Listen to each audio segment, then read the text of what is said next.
চোখ রাখুন, আলো পাবেন। অনুভূতির কথার একটি প্রয়াস।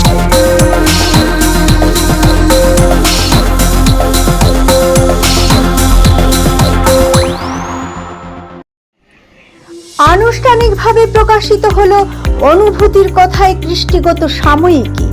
বার্ষিক এই সাহিত্য পত্রিকাটি নওদা থানার ঝাউবনা গ্রাম থেকে প্রকাশিত হয়। বর্তমানে ভারত সরকার নিবন্ধিত সংস্থা বিশ্ব বাংলা কৃষ্টি ভাষা সাহিত্য একাডেমি অধিভুক্ত পত্রিকা। পত্রিকার সম্পাদক হামিম হোসেন মণ্ডল ওই একাডেমির সম্পাদক। 23শে ফেব্রুয়ারি মুর্শিদাবাদের বেলডাঙ্গা SRF কলেজ মাঠে বেলডাঙ্গা বইমেলায় কবি সম্মেলন হয়ে গেল। কবি সম্মেলনে সভাপতিত্ব করেন জেলার বর্ষিয়ান কবি সৈয়দ খালেদ নোমান। সেই মঞ্চেই বিশিষ্ট কবি সৈয়দ খালেদ নোমানের হাত দিয়ে এক ঝাঁক কবিদের উপস্থিতিতে আনুষ্ঠানিকভাবে প্রকাশিত হলো হামিম হোসেন মণ্ডল সম্পাদিত অনুভূতির কথায় সাহিত্য পত্রিকাটি। উপস্থিত ছিলেন কবি সৈয়দ শীষ মোহাম্মদ, গোপাল বাইন, ছড়াকার দীননাথ মণ্ডল, ডক্টর আসাদুজ্জামান, সুশান্ত বিশ্বাস, সবুর আলী প্রমুখ। সংখ্যাটিতে কলম ধরেছেন বিশিষ্ট কবি লেখকের পাশাপাশি তরুণরাও। কবি সম্মেলন, পত্রিকা প্রকাশ ও বইমেলায় লিটল ম্যাগাজিন নিয়ে বইমেলা কমিটির সহ সম্পাদক মোহাম্মদ সবুর আলী প্রতিক্রিয়া জানিয়েছেন। এছাড়াও আরও কিছু প্রতিক্রিয়া শুনব। আজকে বেলডাঙ্গা বইমেলায় যে কবি সম্মেলন হলো, এই সম্পর্কে আপনি কিছু বলুন। আমরা চাই বইমেলা হয়ে উঠুক মিলন মেলার প্রাঙ্গণ, সমস্ত অংশের মানুষ মেলায় আসুন। তার মধ্যে অত্যন্ত ভালো লাগা জায়গা হচ্ছে আমাদের জেলায়, বৃহত্তর মুর্শিদাবাদ জেলার মধ্যে যারা কবিতা চর্চা করেন, দীর্ঘদিন ধরে কবিতা লেখেন, তাদেরকে একটু এক জায়গায় উপস্থিত করানো, মত বিনিময় করানো এবং তাদের সাম্প্রতিক সময়ের যে কবিতা তা শোনার, সেই উদ্দেশ্যে আমাদের কবি সম্মেলনের আয়োজন। ভালো লাগলো, অনেক কবি এসেছিলেন আর অনেকে বিভিন্ন কারণে আসতে পারেননি। তবু যারা আসলেন, যাদের সঙ্গে আমাদের দেখা হলো, পরস্পরের মধ্যে মত বিনিময় হলো, তাদের কবিতা শুনলাম, এই ভালো লাগা জায়গাটা থাকুক, এইটা আমরা চেয়েছি। বেলডাঙ্গা বইমেলা কমিটির এটাই মূল উদ্দেশ্য যে মেলা প্রাঙ্গণে সব অংশের মানুষ আসুক, তারা বই দেখুন, বই কিনুন, আর বই যারা লেখেন, যারা কবিতা লেখেন, সেই প্রিয় কবি, সম্মানীয় কবি যারা বন্ধু, তাদের আমরা আহ্বান জানিয়েছিলাম তাদের কবিতা শুনবার জন্য। সেই অনুষ্ঠান হলো, আমরা খুব খুশি যারা এসেছেন আমাদের আহ্বানে। বেলডাঙ্গা বইমেলা কমিটির পক্ষ থেকে তাদের আন্তরিক অভিনন্দন এবং কৃতজ্ঞতা জ্ঞাপন করছি। আজকে এই মঞ্চে একটি পত্রিকা উদ্বোধন হলো, সেই সম্পর্কে যদি কিছু বলেন। আজকে পত্রিকা আমরা হাতে পেলাম অনুভূতির কথায়, হামিম হোসেন মণ্ডল তার সম্পাদিত পত্রিকা। খুব ভালো লাগলো, অনুভূতির কথায় এইমাত্র হাতে পেলাম, পড়ে তার সম্পাদিত যে কবিতা বা পত্রিকা আর যে লেখা আছে সে নিয়ে মতামত তাকে নিশ্চয়ই জানাবো। এবং ভালো লাগলো যে বেলডাঙ্গা মঞ্চে একটি পত্রিকার উদ্বোধন হলো, এটাও আমাদের ভালো লাগার জায়গা। এতজন কবির সামনে একটা পত্রিকা আনুষ্ঠানিকভাবে উদ্বোধন হলো এবং আমরা এই মঞ্চ ব্যবহার করতে পারলাম। বেলডাঙ্গা বইমেলা কমিটি যে সাংস্কৃতিক মঞ্চ তৈরি করেছে, সেই মঞ্চের এটাও একটা সাফল্য যে আমাদের জেলার একটি পত্রিকা এই মঞ্চে আজকে আনুষ্ঠানিকভাবে উদ্বোধন হলো।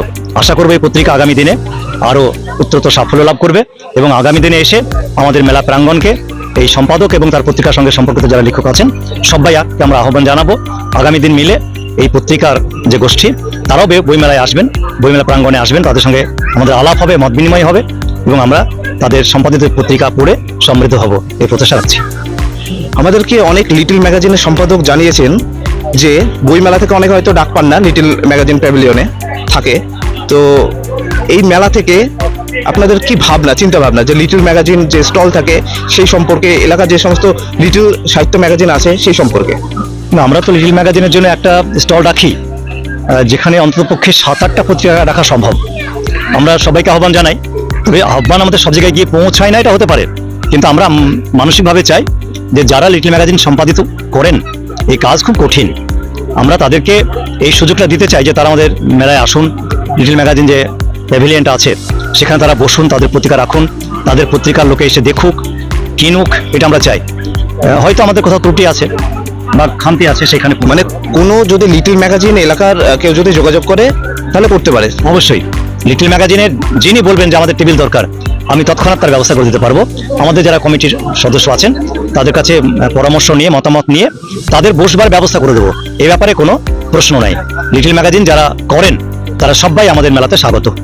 আজকে বেলডাঙ্গা বইমেলায় কবি সম্মেলন অনুষ্ঠিত হলো, তো আপনি কেমন দেখলেন সঞ্চালক হিসেবে? সঞ্চালক হিসেবে আজকে আমার অনুভূতি খুব সুন্দর যে একই সঙ্গে জেলার দুটি জায়গায় কবি সম্মেলন থাকা সত্ত্বেও অনেক বর্ষিয়ান কবি বেছে নিয়েছেন আমাদের প্রিয় শহর বেলডাঙ্গাকে। তারা আমাদের ডাকে সাড়া দিয়ে এখানে এসেছেন, সেটা আমাদের কাছে বিশেষ পাওনা বলে মনে হয়। কারণ দুই জায়গাতেই যাওয়ার সুযোগ ছিল। শক্তি চট্টোপাধ্যায়ের সেই কবিতার মতো যে কোনো দিকেই আমি চলে যেতে পারি।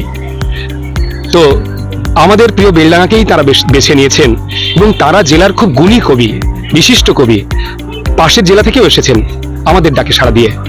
এটা আমাদের কাছে বিশেষ অনুভূতির জায়গা। অনেকে জিজ্ঞেস করেন যে মানে যারা ধরেন বই পড়েন না বা টিভিতে দেখেন কবি সম্মেলন বা কোনো সাহিত্য অনুষ্ঠান দেখেন, অনেকে জিজ্ঞেস করতে আমি শুনেছি যে কবি সম্মেলন বিষয়টি তারা সঠিক বোঝেন না, বা বুঝলেও হয়তো জিজ্ঞেস করেন যে কবি সম্মেলন কি। এই প্রসঙ্গে তাদেরকে আপনি কি বলতে চান যে কবি সম্মেলন আসলে কি? আসলে ভাষার মাসে আমরা অবস্থান করছি, ভাষার মাস ফেব্রুয়ারি। আসলে বাংলা ভাষাটাকে ভালোবেসে মানুষ প্রাণ দিয়েছিলেন, কিন্তু বাংলা ভাষাটা জানার আগ্রহ আরো অনেক গভীর হওয়া বলে মনে হয় আমার। সম্মেলন শব্দটার অর্থ অভিধানে ঘাঁটলেই পাওয়া যাবে। সম্মেলন মানে তো মিলিত হওয়া, এক জায়গায় এসে জড়ো হওয়া, আর এক জায়গায় আসতে পারলে অনেক কিছু হয়। সম্মিলিত হয়ে তাদের কবিতা একে অপরকে শোনানো, তাদের নিজস্ব সৃষ্টিকে চেনানো, আর যারা শ্রোতা, যারা কবিতা ভালোবাসেন তাদের কাছে পৌঁছে দেওয়া।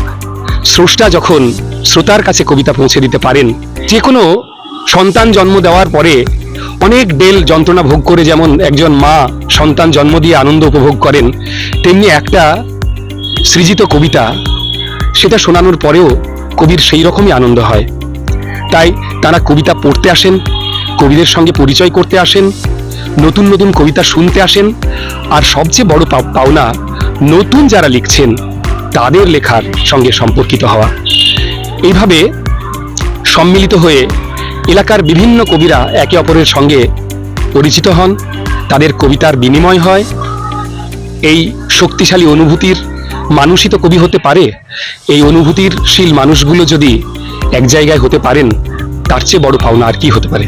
আজকে কবি সম্মেলনে এসে আপনার কেমন লেগেছে?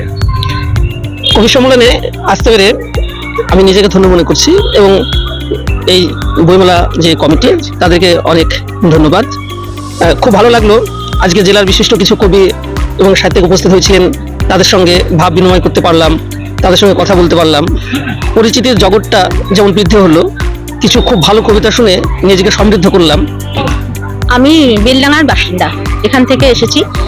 আর এই কবি সম্মেলনে এসে খুব ভালো লাগলো। অনেক কবিদের সঙ্গে পরিচয় হলো, ভাব বিনিময়, তাদের সঙ্গে যোগাযোগ, আর একটা লেখা, একটা সৃষ্টি, সাহিত্য, কবিতা, এই সমস্ত একটা সৃষ্টি, মানে ফুল যেরকম একটা সৌন্দর্যের প্রতীক, সেরকম শিক্ষার যে এগিয়ে নিয়ে যাওয়া, সেটা যে বইমেলার মাধ্যমে এখানে অনেক সাহিত্যিক কবিরা সব যে লেখা প্রকাশ করবেন, সেগুলো সবাই জনসমাজের লোকরা কিনবে, তারা পড়বে, জানবে। আর বই হচ্ছে এমন জিনিস যেটা মানে একাকিত্ব কাটাই এবং অনেক কিছু জানতে পারা যায়। একা থাকলেও ঘরের কোণেও যদি বইটাকে বন্ধু করে নেওয়া যায়, তো সমাজের বিভিন্ন স্তর থেকে অনেক কিছু আমরা জানতে পারি। নওদা ব্লক থেকে আমরা পেয়েছি নবারুণ সাহিত্য পত্রিকার সম্পাদক সৈয়দ শীষ মোহাম্মদ সাহেবকে। তিনি আজকে এই বেলডাঙ্গা বইমেলায় কবি সম্মেলনে অংশগ্রহণ করেছিলেন। তো তার মুখ থেকে আমরা শুনে নেব এই বেলডাঙ্গা বইমেলা সম্পর্কে এবং এখানে কবি সম্মেলন অনুষ্ঠানে এসে তার কেমন লেগেছে, তার অনুভূতি। বেলডাঙ্গা সাহিত্য সংস্কৃতির সঙ্গে আমি খুব ছোট থেকেই জড়িত। আত্মীয়তার সূত্রে বেলডাঙ্গায় আমি 89 সাল থেকে এখানে সাহিত্য সংস্কৃতির সঙ্গে যুক্ত। বেলডাঙ্গায় যেসব পত্রপত্রিকাগুলো হয়, একসময়তে সবুজ সাহেব, আনোয়ার সাহেব, কবিরুল, রাজকুমার শেখ, এইসব কবি সাহিত্যিকদের, জগন্নাথ মজুমদার, লিটল ম্যাগাজিন আন্দোলন ছিল তখন। প্রতি মাসে সাহিত্য আসর হতো, সাহিত্য সম্মেলন হতো। আমি আসতাম, এখানে আত্মীয় বাড়ি, আমার শ্বশুর বাড়ি, আমি এখানে থাকতাম। তা এখনো পর্যন্ত বেলডাঙ্গা সাহিত্যের সঙ্গে আমি অনলাইনভাবে জড়িত আছি। বেলডাঙ্গাতে 4 বছর আগে যখন প্রথম বইমেলা হয়, সেই উদ্বোধনী বইমেলাতেও আমি ছিলাম এবং প্রতি বছরই বেলডাঙ্গা বইমেলায় আমি অংশগ্রহণ করি, বিশেষ করে কবি সম্মেলনে। আমি একটা পত্রিকার সম্পাদক সেই হিসাবে, এবং আমি নিজে কবিতা লিখি সেই হিসাবে আমি আমন্ত্রণ পাই এবং আমি আসি, কবিতা পড়ি। সারা মুর্শিদাবাদ জেলা কবি সাহিত্যিকদেরকে আমন্ত্রণ জানাই, কবি সাহিত্যিকরা আসে, তাদের সঙ্গে আলাপ পরিচয় এবং মত বিনিময় হয়। বইমেলা প্রাঙ্গণ সাহিত্যের রসে মুখরিত হয়। আমি থাকি। বেলডাঙ্গা বইমেলা কমিটিকে অসংখ্য ধন্যবাদ জানাচ্ছি। বেলডাঙ্গার যে পুলিশ প্রশাসন বইমেলাকে যেভাবে ওরা সাহায্য করে, তার জন্য তাদেরকেও ধন্যবাদ জানাচ্ছি। এবার বেলডাঙ্গায় মানুষ খুব ভালোভাবে বইমেলাটাকে নেয়। বিভিন্ন ধরনের স্টল আছে, প্রায় এবছরে 50টার উপরে স্টল। আর পুষ্প প্রদর্শনীটা বেলডাঙ্গা বইমেলাকে সমৃদ্ধ করে। বেলডাঙ্গা এবং বেলডাঙ্গার বাইরে থেকে অনেক ফুলের গাছ, বিভিন্ন ধরনের ফুলের গাছ এরা নিয়ে এসে টবে সাজিয়ে রাখে এই প্রদর্শনীতে, এবং প্রচুর মানুষ ভিড় জমে এখানে এই পুষ্প প্রদর্শনী দেখার জন্য। আমিও প্রদর্শনী দেখি। আমি আজকে বইমেলাতে আমি আমার কবিতা পাঠ করেছি, ওরা আমাকে সম্বোধন জানিয়েছে। সুশান্ত দা, খালেদ নোমান, ওসব বহরমপুর থেকে এসেছিল এসব কবিগণ। তোমরা বইমেলাতে এসছো? হ্যাঁ। বই কিনবে? হ্যাঁ। তোর নাম কি? আমার নাম রেশমা খাতুন। কোন ক্লাসে পড়ো? ক্লাস 11 এ পড়ি। কোন স্কুল? শরৎপল্লী বালিকা বিদ্যালয়। তুমি বই কিনবে? ইয়েস। কোন ক্লাসে পড়ো? ক্লাস 11। কালকে এসছিলে? না, কালকে আসিনি, আজকে প্রথম। প্রতিদিন আসবে বইমেলায়? না, প্রতিদিন আসবো না। তোমার বইমেলায় পুষ্প প্রদর্শনী না পুস্তক, কোনটা ভালো লাগবে? পুস্তক। তো আপনি এই পুস্তক আর পুষ্প প্রদর্শনী, মানে বইমেলা এবং পুষ্প প্রদর্শনী, এটাকে কিভাবে আপনি দেখছেন? বই একটা মানব লাইফের পরিবর্তন আনতে পারে। আমরা বর্তমানে বই থেকে বিমুখ হয়ে গেছি, যুব সমাজ মোবাইলে আসক্ত হয়ে গেছে। তো আমি বিশেষভাবে আহ্বান করব যুব সমাজ যাতে বই হাতে করে, বই পড়ে। বই যেমন একটা মানুষের লাইফের পরিবর্তন করতে পারে, দেশ এবং সমাজের পরিবর্তন করতে পারে একটা বই।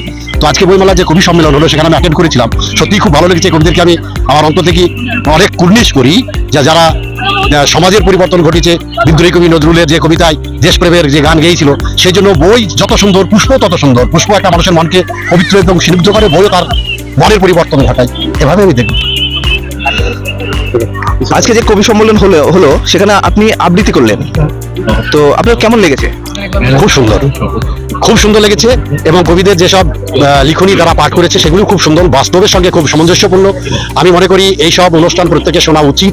এতে করে শুনলেও তার পরিবর্তন ঘটতে পারে, কর্মজীবন এবং সাংসারিক জীবনেও পরিবর্তন আসতে পারে। লিটল ম্যাগাজিন যেটাকে বলছে, বিভিন্ন গ্রামে বা মফস্বলে এবং শহরতলিতেও এই লিটল ম্যাগাজিন অনেক প্রকাশিত হয়। অনেক লিটল ম্যাগাজিন প্রকাশের পরে হয়তো কিছু বছর চললো, আবার বন্ধ হয়ে যায়, আবার হয়তো শুরু হলো।